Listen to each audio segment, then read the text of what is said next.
this speaks highly of us posting this content as well for others to view. So thank you so much, Bob. Yes, thanks for your feedback, Bob. There are more, I believe there's only one Tetramino video posted, and that there are more waiting to be posted. We just have to get the CCRG YouTube channel started. Yes, and also I need to figure out how to link them together. Okay, cool. All right, so Stan, you had asked a question which I had asked permission to defer regarding the invariants or attractors in the dynamics of the ecosystem. Let me talk a little about the dynamics of the ecosystem. We've looked at this slide before several times, and what we have here is a very interesting paper that Freeman cites frequently, and Walter Freeman cites in his neurodynamics papers, and it depicts the way that high energy oscillators, to use Barham's terms, in the environment, sources of varying energy, generate or correlate highly with low energy oscillators in such a way that enables a dynamical coupling between the environment and an organism. And so what we have depicted here, the high energy oscillator in the environment would be the circle B. An example would be a large object like a tree, a predator. And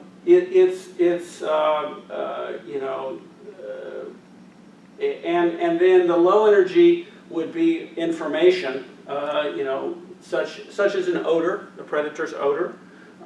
And that odor is low energy, and it can give the system, which is the organism, an advance,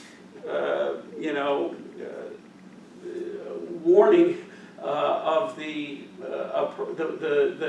approach of the predator.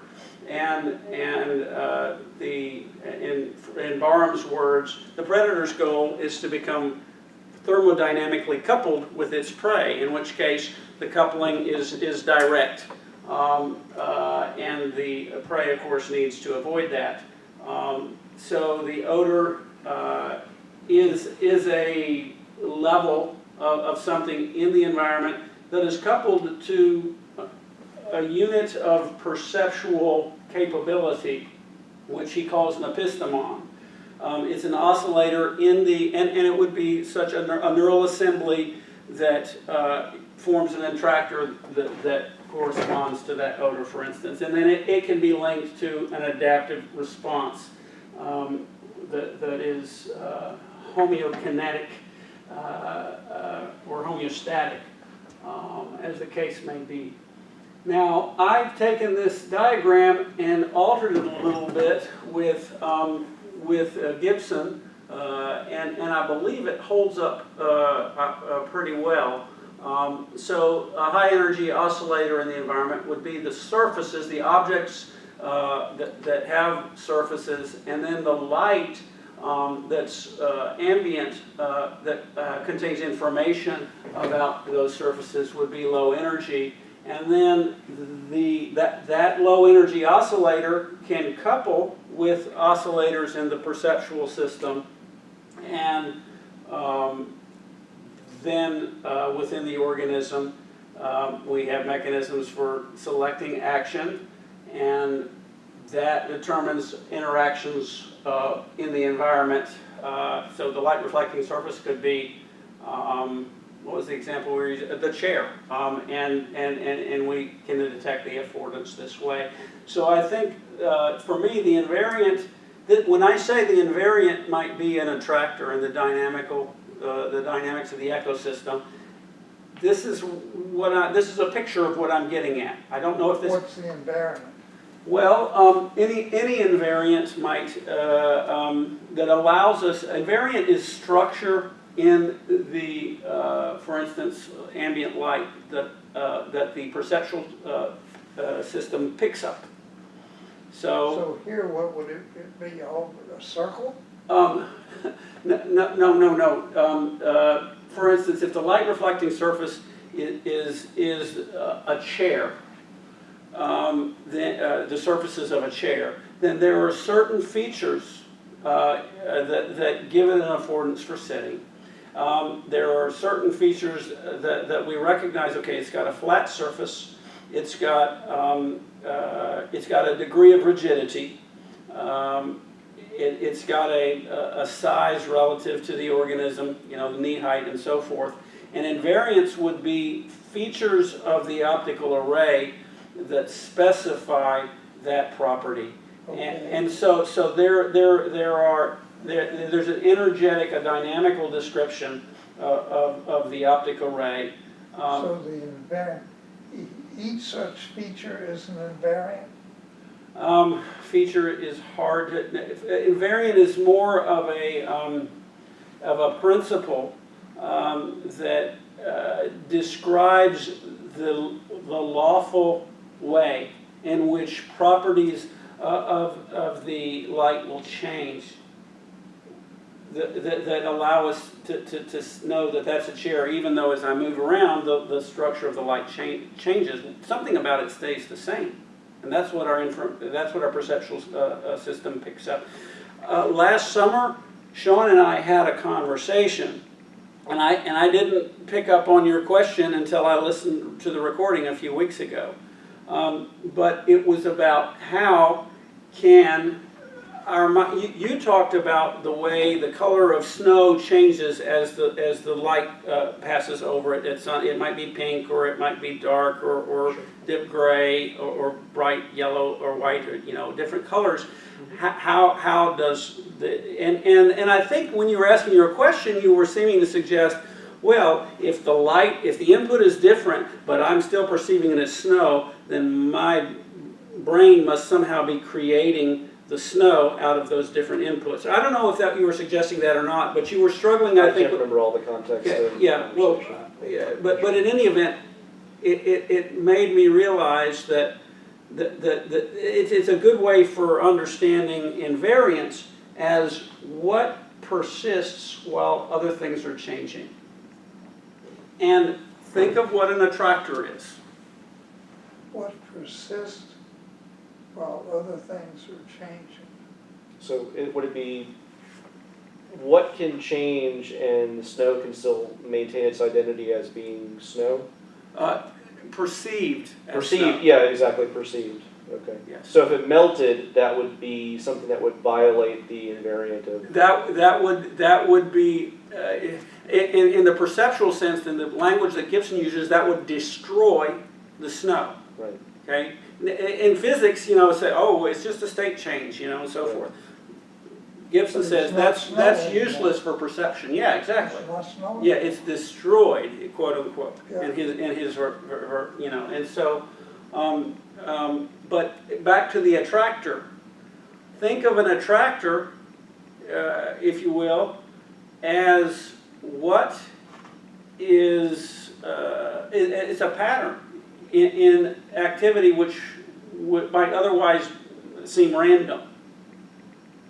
It's structure, and it in terms of thermodynamics, we talk about degrees of freedom, meaning in the physical sense, it's the number of variables required to describe the system.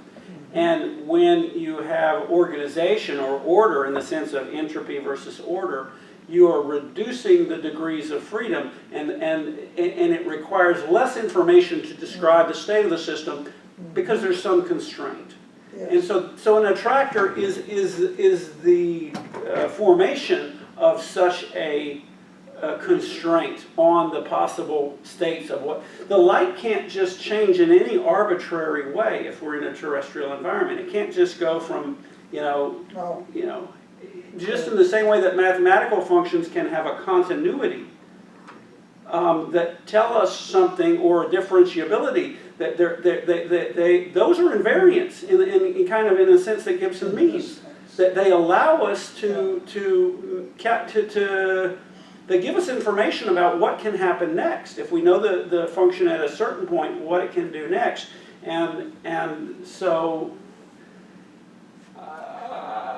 that's my attempt to kind of make the connection. I go a little bit further with this. You're starting to make Gibsonian invariance more mathematical now.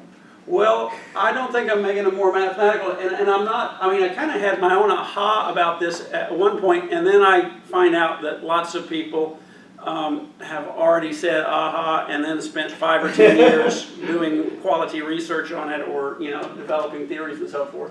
And I've only just discovered some of that. But Gibson and Freeman talk in terms of oscillators, and I may not have time to get to Freeman. I hope Bob's not disappointed because that's the neuroscience part. But I only make a beginning anyway. It's important to keep in mind that in physics, when people talk about oscillators, they talk about something with an exactly regular frequency. And in biological oscillators, especially like in clinical medicine, we talk about the heart beating. It doesn't have to always be perfectly regular, and biological oscillators do not. So Barr and Freeman talk a lot about oscillators in that sense. But if you have a periodic oscillator, then the frequency is the invariant, and so is the amplitude actually for a sine wave. If you have a chaotic oscillator, you have some pattern or structure that describes the attractor, and that is what is persistent in the change. And so this is what the invariant is. Now, I just discovered something today, a number of articles that are looking at using affordances in robotics and in cognitive cognition and relating them to other things. One paper reviews affordances in connection with robotics, and another one reviews affordances in connections with embodied cognition. And I've just started looking at these papers. But this idea I thought was powerful enough that I wanted to include it here. And if you have lots of questions about it, then I'm going to have to say I'll get back to you about that. But Friston has an idea called active inference, and in it he sees models perception as making internal dynamics conform to external dynamics, and action as the inverse of that.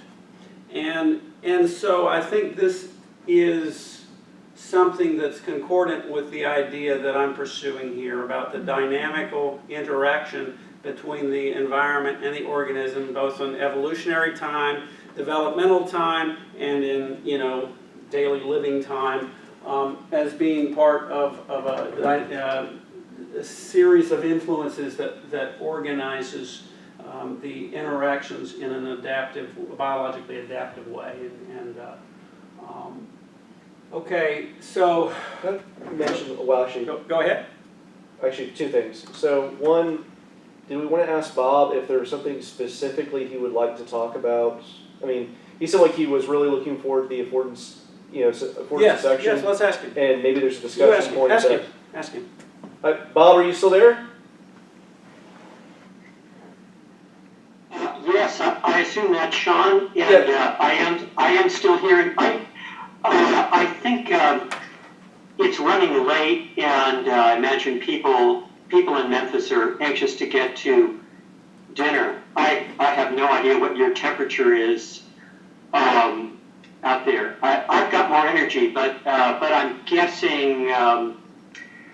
I was thinking that it would be more something that I think Steve was capturing in his summary of Carl Friston's active inference in those last 2 lines in the slide. Something relating perceptual dynamics and motor dynamics as being at the heart of affordances. But I think it's probably late enough in the afternoon that it's hard to do that topic justice. But that's what I saw you getting to, Sean, in your work on tetrominoes and Tetris. Okay. I just didn't want to miss out on a good discussion point if there was, because these meetings, I think the discussions are just wonderful. I mean, that's the best part of these meetings, you know, when a great discussion emerges. I just didn't want to miss out on something there, so, okay. Stan, it is 5:27. I have a few slides here, but they're on Freeman, and we could spend a little more time on them. What do you say, we adjourn here, or what do you want to do? If I try to rush through them, I don't see much point in rushing through them. what about going late? I don't know, Bob, if you from what you said, Bob, you may need to go. Yes, We've Steve, already run. I really want to thank you for including me, despite all the audio visual hurdles. It was a good start, very, very tantalizing start on an important topic. Well, I'm very glad that you joined us, and I hope that you'll join us again. And You want to continue this next week? I know Paul's going to be out of town. I'm not sure I want to do it next week. I might not mind doing it a week after, or.